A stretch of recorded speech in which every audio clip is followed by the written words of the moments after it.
बार मैं लेकर हाजिर हूँ साइंस के प्रश्नों की सीरीज। इस सीरीज में आपको फिजिक्स के क्वेश्चन, केमिस्ट्री के क्वेश्चन और बायोलॉजी के क्वेश्चन, मिक्स क्वेश्चन आपको मिलेंगे। तो चलिए शुरू करते हैं। पहला क्वेश्चन है कि कार्बनिक यौगिकों के विखंडन से ऊर्जा उत्पादन के लिए होता है। ऑप्शन जो ए है वो उपापचय, उपचय, अपचय या नरभक्षिता। तो इसका राइट आंसर आपका हो जाएगा ऑप्शन सी। राइट आंसर हो जाएगा ऑप्शन सी। बढ़ते हैं दूसरे क्वेश्चन की ओर। बच्चों में रिकेट्स तथा ऑस्टियोमेलेसिया रोग किसकी कमी से होता है? तो इसके ऑप्शन हैं vitamin A, vitamin C, vitamin B, vitamin D. तो इसका राइट आंसर है विटामिन डी। बढ़ते हैं तीसरे क्वेश्चन की ओर। तीसरा क्वेश्चन है कि कोबाल्ट धातु किस विटामिन में होती है? ऑप्शन है vitamin B1, B2, B6, B12। तो इसका राइट आंसर हो जाएगा विटामिन B12। आओ पढ़ते हैं विटामिन B12 के बारे में। कोबाल्ट धातु विटामिन B12 में पाया जाता है। विटामिन B2 को राइबोफ्लेविन कहते हैं। ये मांस, दूध, हरी सब्जी, सोयाबीन, अंडा इत्यादि।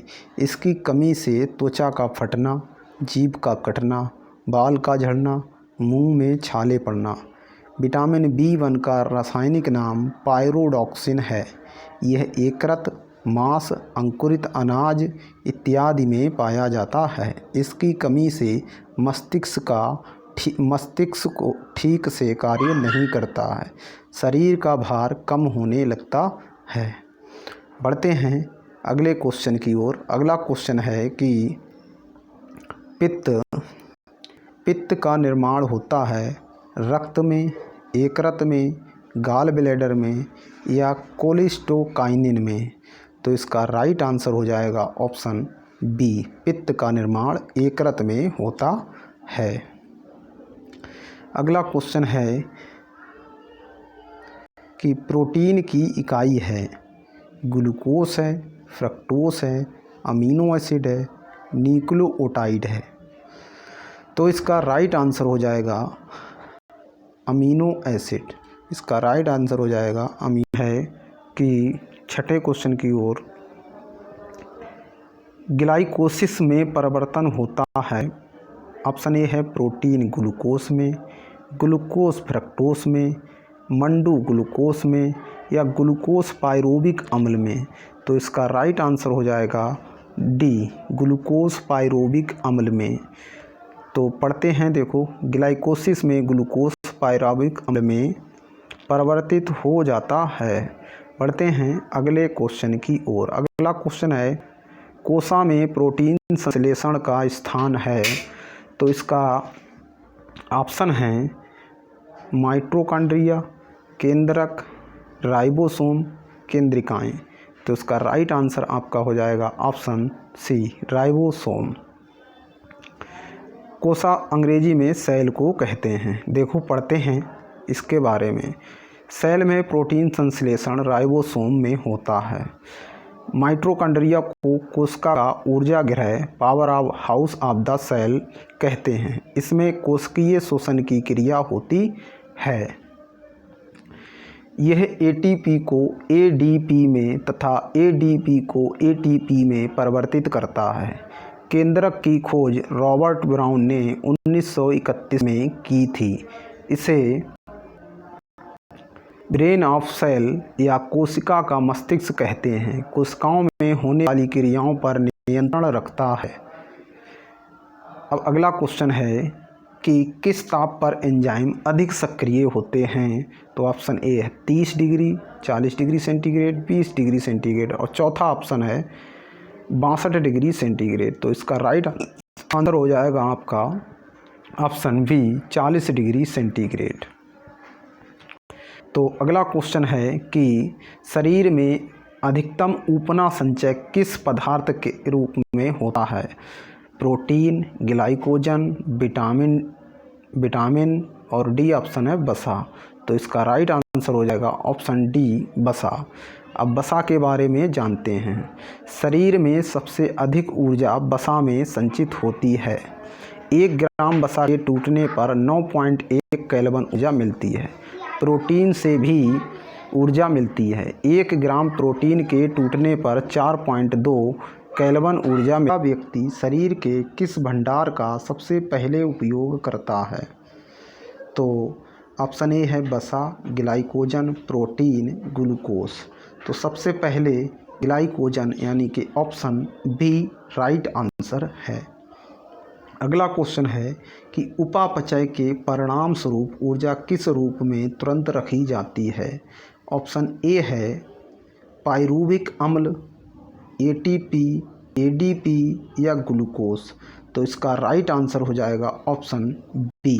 पढ़ते हैं, देखो, उपापचय के परिणाम स्वरूप ऊर्जा एटीपी रूप में रखी जाती है। एटीपी को एनर्जी करेंसी कहते हैं। जब एटीपी से एक फास्फेट का अणु हटता है तब एडीपी का निर्माण होता है। एडीपी से एक फास्फेट अणु मिलकर एटीपी का निर्माण करता है। जब श्वसन ऑक्सीजन की अनुपस्थिति में होता है तब ग्लूकोज के एक अणु टूटकर पाइरूविक एसिड के 2 अणु का निर्माण होता है। श्वसन की क्रिया में ग्लूकोज टूटने की क्रिया को ग्लाइकोसिस कहते हैं। ग्लाइकोसिस में 4 एटीपी का निर्माण होता है, जिसमें 2 एटीपी खर्च हो जाता है तथा 2 एटीपी शेष बचता है। तो ये इस क्वेश्चन की जानकारी। शरीर के लिए एंजाइम बहुत आवश्यक हैं क्योंकि शरीर की रचनात्मक भाग है, ऊर्जा प्रदान करता है, जीव रासायनिक क्रियाओं के उत्प्रेरक हैं, तंत्रिका क्रियाओं का नियंत्रण करते हैं। तो इसका राइट आंसर है ऑप्शन सी। इसका राइट आंसर है ऑप्शन सी। पढ़ते हैं इसके बारे में। शरीर के लिए एंजाइम बहुत ही आवश्यक हैं क्योंकि जीव रासायनिक क्रियाओं के उत्प्रेरक का काम करता है। जीवों के रचनात्मक एवं क्रियात्मक इकाई को कोशिका कहते हैं। कार्बोहाइड्रेट, वसा एवं प्रोटीन शरीर को ऊर्जा प्रदान करते हैं। प्रोटीन को बॉडी बिल्डिंग मटेरियल भी कहते हैं। तंत्रिका क्रियाओं पर नियंत्रण मस्तिष्क तथा मेरुरज्जु करता है। बढ़ते हैं 13वें क्वेश्चन की ओर। ग्लूकोज के जल तथा CO2 के पूर्ण अपघटन में एटीपी अणु उत्पन्न होते हैं। 11, 12, 36, 38। तो इसका राइट आंसर हो जाएगा ऑप्शन डी, 38 करते हैं।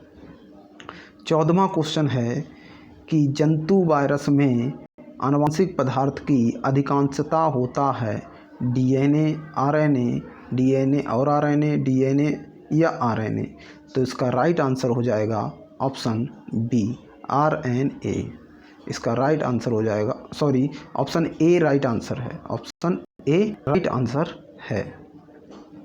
बढ़ते हैं 15वें क्वेश्चन की ओर। 15वां क्वेश्चन है प्रतिजैविक औषधि अधिकतर किसमें मिलती है? जीवाणु में, विषाणु में, फफूंदी में। तो इसका राइट आंसर हो जाएगा ऑप्शन ए, जीवाणु में। पढ़ते हैं इसके बारे में। प्रतिजैविक औषधि अधिकतर जीवाणु से मिलती है। लेमिनेरिया नामक शैवाल से आयोडीन प्राप्त होती है। शैवाल के अध्ययन को फाइकोलॉजी कहते हैं। इसमें क्लोरोफिल पाया जाता है जिसके कारण ये अपना भोजन स्वयं बनाता है। नील हरित शैवाल ये धान के खेतों में पाया जाता है। कवक के अध्ययन को माइकोलॉजी कहते हैं। ये अपना भोजन नहीं बनाता है क्योंकि इसमें क्लोरोफिल नहीं पाया जाता है। इसे हेट्रोफेस होता है। एक पेनिसिलियम नोटेंटम से पेनिसिलिन नामक एंटीबॉडीज दवा बनाई जाती है, एंटीबायोटिक दवा बनाई जाती है। अगला क्वेश्चन है कि वायरस की सर्वप्रथम खोज किसने की थी? WS स्टेनले ने, कियम स्मिथ ने, डी लवॉन्स्की ने और डी आंसर है EC स्टैकमैन ने। तो इसका राइट आंसर हो जाएगा सी। बढ़ते हैं अगले क्वेश्चन की ओर। अगला क्वेश्चन है कि जीवाणु की खोज किसने की थी? एएफ बी ऑप्शन सही है, सी ऑप्शन सही है, या लुईस पास्चर ने की थी? तो जीवाणु की खोज एबी लुवेनहॉक ने की थी। किसने की? एबी लुवेनहॉक ने की थी। पढ़ते हैं इसी के बारे में जानते हैं। जीवाणु की खोज एबी लुवेनहॉक ने की थी। इन्हें फादर ऑफ बैक्टीरियोलॉजी कहते हैं। रॉबर्ट हुक ने कोशिका की खोज, रॉबर्ट हुक ने टीका एवं टीबी की चिकित्सा की खोज किया। लुईस पास्चर ने हाइड्रोफोबिया की चिकित्सा की खोज की। बढ़ते हैं अगले क्वेश्चन की ओर। 18वां क्वेश्चन है कि जीवाणु को पादप मानते हैं क्योंकि इनमें दृढ़ कोशिका भित्ति होती है, वे गति नहीं करते हैं, वे सभी जगह में उपस्थित होते हैं। और डी ऑप्शन है कि विखंडन द्वारा मल्टीप्लाई होते हैं। तो इसका राइट आंसर है इनमें से दृढ़ कोशिका भित्ति होती है। ऑप्शन ए राइट आंसर है। बढ़ते हैं अगले क्वेश्चन की ओर। ऐसे पदार्थ को जिसका जलीय विलयन जल से अच्छा बिजली का चालक होता है तो क्या कहलाते हैं? ऑप्शन ए है इच्छु शर्करा, ग्लूकोज, साधारण लवण, एथिल अल्कोहल। तो इसका राइट आंसर हो जाएगा ऑप्शन सी साधारण लवण। बढ़ते हैं अगले क्वेश्चन की ओर। 20वां क्वेश्चन है कि सीरा से, ये सीरा लिखा हुआ है,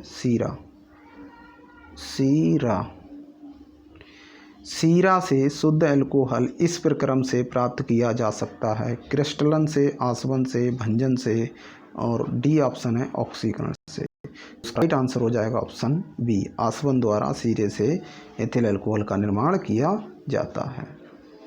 तो ये 20 क्वेश्चन की सीरीज है। अगली सीरीज में 20 क्वेश्चन आपको मिलेंगे। तो मेरे द्वारा दी गई जानकारी अच्छी लगे तो मेरे चैनल को सब्सक्राइब करें, लाइक करें। धन्यवाद।